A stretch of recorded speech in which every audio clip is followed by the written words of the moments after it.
what's happening to us? Like, why are we not communicating?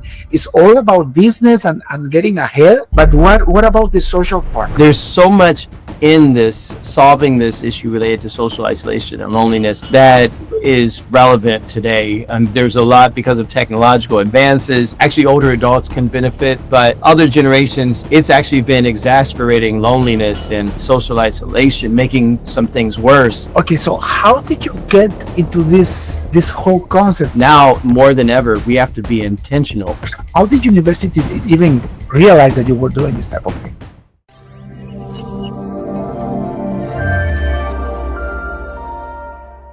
Today we have with us Jeremy Holloway. Jeremy, welcome to the show. Thank you, David. It's such a delight to be here. Jeremy, thank you. Since the first day that I met you and we went through the screening part, I thought it's going to be an amazing episode for sure. Can you tell me where do you live, Jeremy? Yes, currently I live in Fargo, North Dakota. I'm originally from Ohio, though. So what took you from Ohio to North Dakota? When I heard about older adults who were dying from social isolation and loneliness, this was around 2020 March, I decided to create an intergenerational program. And after that, I was recognized by the University of North Dakota in their geriatrics department. They hired me as a professor there, and we made the move in 2021. That's amazing. So you are a professor for the university because of the work you're doing with geriatrics. Yes, and currently I'm full-time at the New Mexico Highlands University. We just happen to still be here in North Dakota, but I'm a full-time professor in MHU.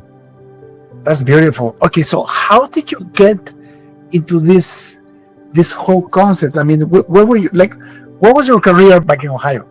Yeah, it was a God thing. It was a God thing, David. I was leading worship at a church during 2020, and the pastor happened to be a chaplain full-time at a senior living community, and he was a part-time pastor. So I decided to I didn't decide to, I went to church, because during that time it could have been a challenge, right? It could have been easy just to stay home. It was just the beginning of COVID and everything, but decided that I would still go to church, bring our family, and worship there, lead worship there. And during March, that's when the pastor, who is a full-time chaplain, was talking about what was happening in the world, but also just what he saw with older adults losing hope because they were feeling socially isolated and alone. And I was actually helping underserved students to feel like they weren't alone. And just there's something about wanting to give people a voice that don't have a voice. And when I heard about older adults, I decided that I would really do something about it. I didn't know what, but create an intergenerational program. And if I wasn't at church at the time, if I wasn't listening to the sermon, if I wasn't there and engaged, I wouldn't be here right now talking in front of you. And I'm so happy and grateful that I am, David. It's incredible how the Lord sets the path for you, but it's also you have to take the decision to follow Him, right? That's right. You have to make the decision, and just because, not with any kind of outcomes that we could want or anything. It's just, I want to do something, and I know that God's given me gifts or talents, abilities or opportunities. I want to do my best to take advantage of the opportunities in the best way ever. And you just never know what God does with some things that you just do because God's giving you some gifts and you just want to use them. That's for sure. And sometimes it's hard, or like try to follow the will of the Lord. Sometimes you have to really go in and listen to that still voice in your heart, right? And taking a leap of faith like you did must have been very difficult. I mean, your whole life was back in Ohio. You started to do this, and how did university even realize that you were doing this type of thing?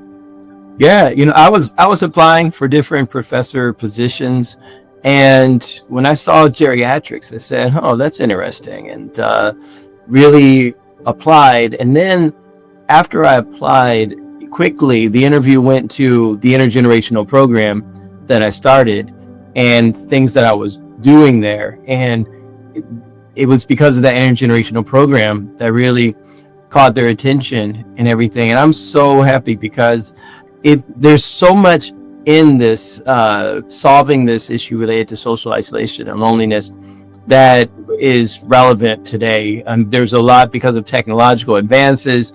There's a lot of actually older adults can benefit, but other generations, it's actually been exacerbating loneliness and social isolation, making some things worse. People feeling anxiety and depression, things like that. And a lot of it because they're not meeting with human beings as often.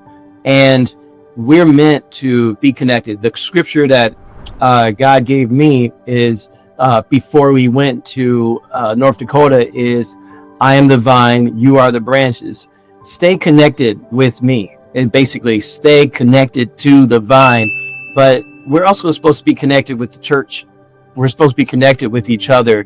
And that's the thing that I also want to land home is that's what we're here for. That is beautiful. And in fact, I went for dinner with the highest leader in my company, my business. And so we went out for dinner with our wives, and we just realized that we haven't seen each other in person for 1 year. Wow. It's been all remote meetings like this. And we live in the same city, but now we all work remotely. And it was very nice to reconnect. And I'm like, what's happening to us? Like, why are we not communicating? It's all about business and getting ahead. But what about the social part? I mean, you're right. The Lord made us social beings. I was listening to a sermon, and the pastor said, if people in this world don't like family and socialize, and if they don't like wealth, they're going to be very bored in heaven. Yeah. That's good. That is good. It's true. It's true. People, we need that connection. And I think it's becoming easier and easier. Actually, I heard a founder of an AI, a big AI startup say something like, soon people are going to be able to start and run their own businesses all by themselves. That's so exciting. And I said, that's a little bit sounds self-destructive too. Like it could be good if they utilize that intentionally to still stay connected with people, because it can be so easy to isolate and to be like, okay, I don't need anyone else.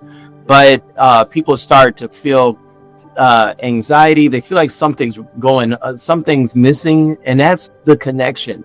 It's so important. And now more than ever, we have to be intentional about, like you just said, setting the date and connecting. And because I could talk about so many times when I was inspired or encouraged, and encouraged in the word, encouraged to go back to the word, because I connected with someone who loved the Lord, who I could share with them about my life, and they could share with me a scripture, and it reconnected. I mean, even every single person in the Bible, they are human beings who God divinely used to speak to us. So it's still, we're getting that connection, but it's divine connection. And I believe God is still doing divine connections. He's not adding to the Bible, that's done, but he's bringing us together so that the church can really advance, grow, and it's a really healthy thing to do anyway.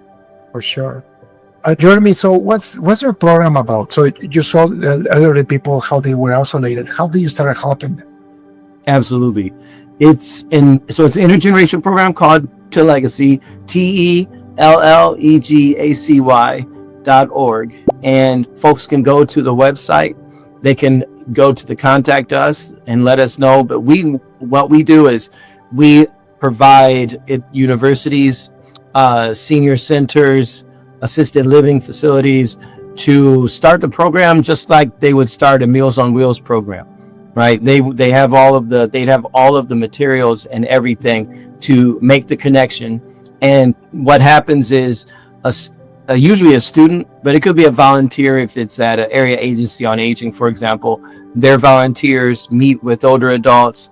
And we've actually coupled Tellegacy with Meals on Wheels before, where there'd be a dyad, one volunteer, one older adult. Instead of dropping off the meal, they would have a meal together and have a conversation about the life of that older adult to reinforce that their life matters, they matter, their story is one to be told. And the sessions usually go once a week for an hour in person.